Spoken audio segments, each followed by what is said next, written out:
Sudden saint, saint immediately.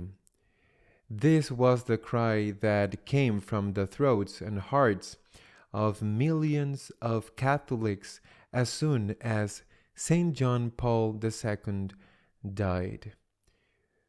People had already canonized him, although the official canonization came a few years later. I was reminded of this expression when I read the letter of defense published this week by Benedict XVI against the accusations made against him. Accusations by a Munich law firm paid by the Munich diocese. Unfounded accusations, accusing him of having allowed a pedophile priest to settle in the Diocese of Munich when he was archbishop there and to exercise as a priest committing new abuses. However, his accusers know perfectly well that this is a lie.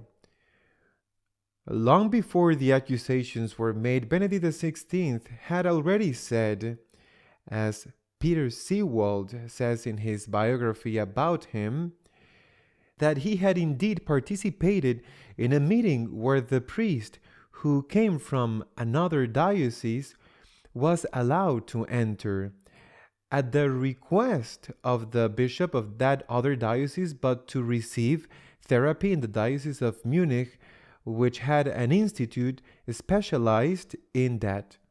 And that priest was forbidden in that meeting in which then Cardinal Ratzinger was indeed present. He was forbidden to have contact with minors and to exercise public worship. This is perfectly known to the accusers. I repeat, Benedict himself told his biographer. And the accusers know perfectly well that the meeting where it was decided that this pederast priest could return to practice took place when already Benedict XVI, when Cardinal Ratzinger was no longer Archbishop of Munich, but had been appointed by John Paul II prefect of the doctrine of the faith. He was no longer at the head of the diocese, and in that meeting he did not participate, as was natural. They know this perfectly well, but they don't care, because the objective is not to seek the truth. The objective is not to do justice to the victims.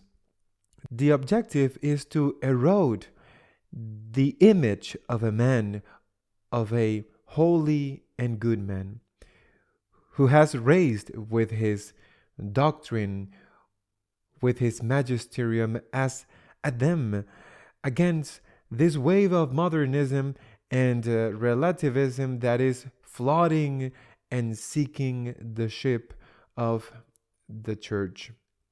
The objective is to erode him as a person in order to discredit his work, his message.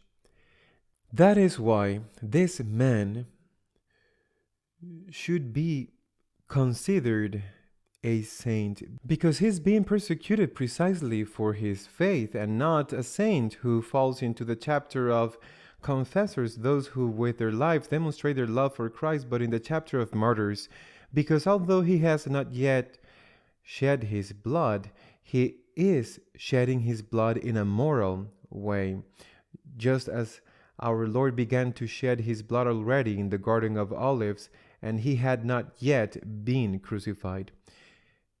His enemies know well what they are looking for, but nevertheless, they have not succeeded. They have not succeeded. It is true that the big media, including some of the Vatican, have titled the summary of the letter published by Benedict XVI, saying that the Pope asked forgiveness for the sexual abuses committed under his responsibility. It is true that Benedict XVI says this in his letter. It is a letter full of humility and sincerity. It is true that he says it, but in the same way that St. John Paul II asked forgiveness for the things that Catholics in general had done wrong as a member of the Church during the second millennium of the Christian era, just when we were beginning the third millennium. It is a sincere request for forgiveness. It is a generic request for forgiveness. To headline with that is already in the title to distort the news and manipulate the news, because what really matters, that for which this letter arises, is not if the Pope, when he governed, many things happened of which he didn't know, and that on the contrary he tried that they didn't happen. That is not what really matters. What is really important in this letter is that he says that in that meeting in which it was decided that this priest could celebrate again exercise as a priest, in that meeting he was not there, and that in the other one he was there, and it was not his responsibility, that those who have prepared his defense omitted something that he had already said previously, that he had been at the meeting in which the priest was allowed to enter the Munich diocese to receive therapy. That is to say, this holy and good man is being accused before the public opinion as a protector of pedophiles, and this is a lie. And in the letter he complains that this is a lie, and that is the essence of this letter, that this man shows his bleeding heart, because as he himself says, he's being branded as a liar, and that he is a liar is not true. That is precisely the lie, and the manipulation of the media consists precisely in making headlines as if he were recognizing that it is true that he lied, and that it is true that he protected this pedophile priest. However, they have not succeeded. In spite of everything, they have not succeeded. They have not succeeded. It is true that those who manage the New World Order are trying, but they have not achieved their goal.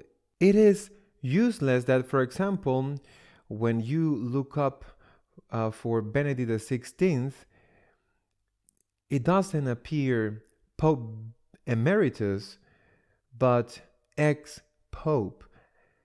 Now he's ex-pope, as if the church had reduced him to the lay state as it did, among others, with McCarrick. To put Benedict XVI on the same level as McCarrick is a gross manipulation. I repeat, in spite of everything, they are not getting the results they are looking for. Now this situation also leaves some questions. Not only the realization that the New World Order is against him because it is necessary to erode his message by destroying his figure.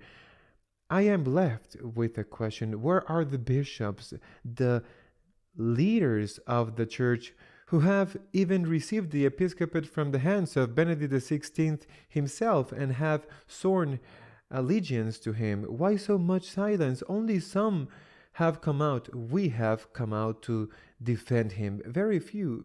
It is true, fortunately, some, as Cardinal Duca of Prague, for example, has publicly accused Cardinal Marx of defaming Benedict XVI or redefaming him. It is true that some of his friends have come out in his defense, but what has happened on the part of the majority is an absolute silence, some private letter, but no public manifestations, which is what should have happened.